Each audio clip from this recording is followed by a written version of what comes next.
Greetings. Welcome to Of Darkness and Light. This is Echo Augustine.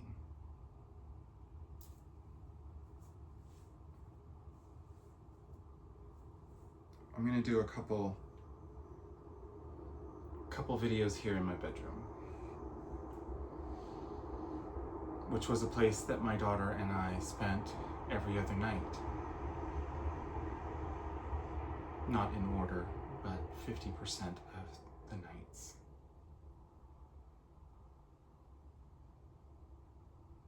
For nearly a year.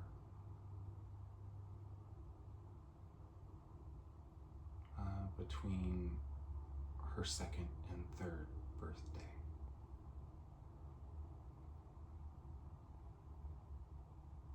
And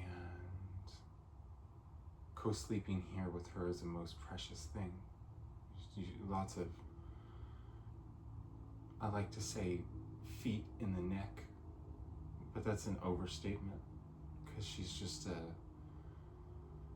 sideways twirler. But I believe deeply in co-sleeping from the benefit of it as a parent with your child, because it's different every night. It's about helping them fall asleep in a place that's comfortable. And my plan was to use the second bedroom here as a transitionary phase for them to having options, right? Where they could come stay here and spend the night, and they could come crawl in bed with me if they wanted to still. But they were getting learned on holding their own space in the dark and being comfortable and all that. But this makes people feel uncomfortable with trans women because it's like they don't think the sexuality turns off with children,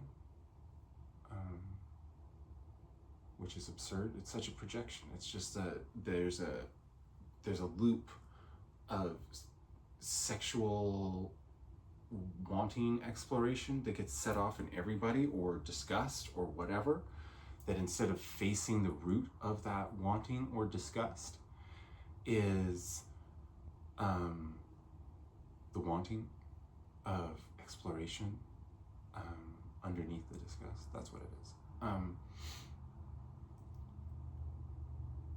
It's just projected back, right? And so the fact that that reflects when people see a trans person like me with my child, or if it reflected in you when I talked about them co-sleeping here with me on a separate night when I have short shorts on.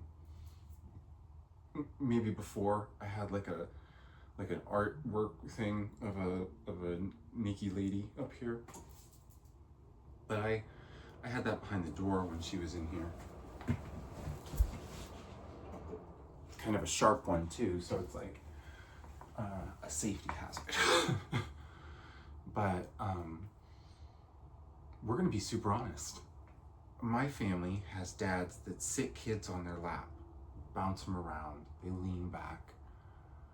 Lots of families do. We don't think about it.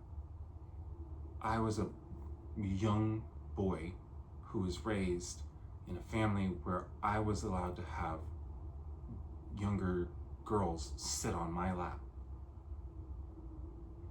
And that's not right foundation, right? And it just like taught me back then, if you're get that kind of like brush contact situation going on with somebody who is a family member, and it's just an intimate situation where you're like sitting on the couch or something and you're a male, you know it's not sexual in that way, and you stay completely disengaged. And so I'm telling you, people who are of the female persuasion, that there are definitely men out there who have crossed that boundary, that just don't have right foundation, but are carrying it with earnest intention of believing that's enough. And it's not. And I just learned that in my guts with like, I'm gonna be honest, this is the most uncomfortable thing ever, but like, be honest, what dad doesn't have to learn this lesson with their child, right? And it's like you learn it when they're very, very young, when it's so young, they won't even remember, and you're snuggling in bed, and they get into your crotchal area, and it touches. It's like, I had a dog that used to kind of snuggle in my crotch, right? And I used to let it, because it was just like, it was really cozy. It loved it the most. It was kind of sexual. People do that. We don't talk about it. Men do that with dogs, and it's intimate. And it's like a cross-species love affair bond. It really works that way, and it's kind of sweet. But like, we don't understand what that is because it's so uncomfortable. And then men carry that to relationships with children, right? I cut that out from ever happening, even by incidental, by just being very steadfast about boundaries here in this bed. And if I'm snuggling tight or my daughter's sitting on my lap, you can bet that I went into the bathroom and I came back and there's nothing there. But I shouldn't have to explain that to people. And if you're having that reflection, you got to do the work. And so if I've triggered you one way or the other, please know my intention has been to set off a chain of work, because that's how I do it. But now I'm going to try and help.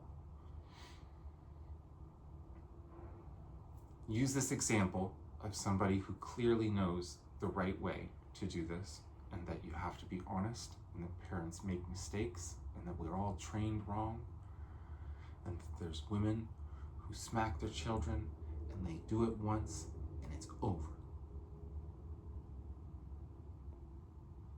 But I would absolutely never do that. And that's a line that feels unacceptable to me, period. I don't know how to hold that, right? Because I'm a goddess. So now we're going to get into the good stuff.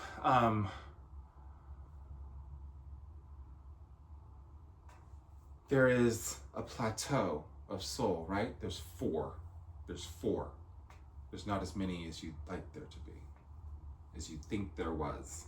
There's 4. I'm one, embodied.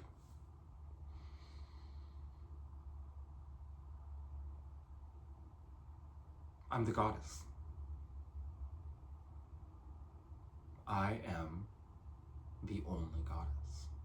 You're welcome. I'm going to tell you something secret.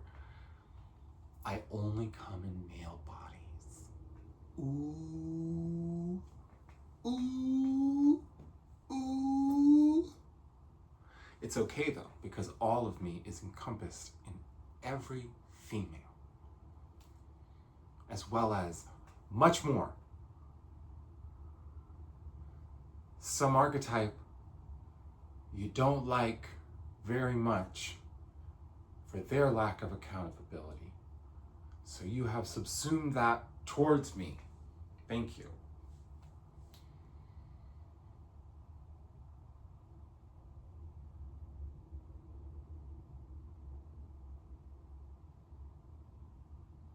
Eve's an idiot. Don't be Eve. Be Eva, if you're an Eve. Think Wall-E. Just start tearing shit up, dude. You got a dude in you. Eve hates everybody because they see the woman that they've been made into, that they despise, that I have no right to talk about. But you started playing me, dude. Back off of it. You don't even like it. You don't even like it, dude. I do. I do. You like being that and more. And I am the goddess. Pythia. Hummed on, dude. Not a very big one. Kind of a magnetic one. Electric one. Yes, she did, dude. Why do you think Mary Magdalene was such a whore?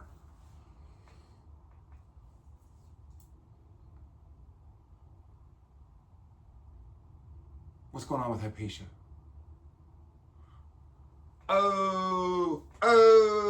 Okay. I'm gonna do a candelabra theater. See you later.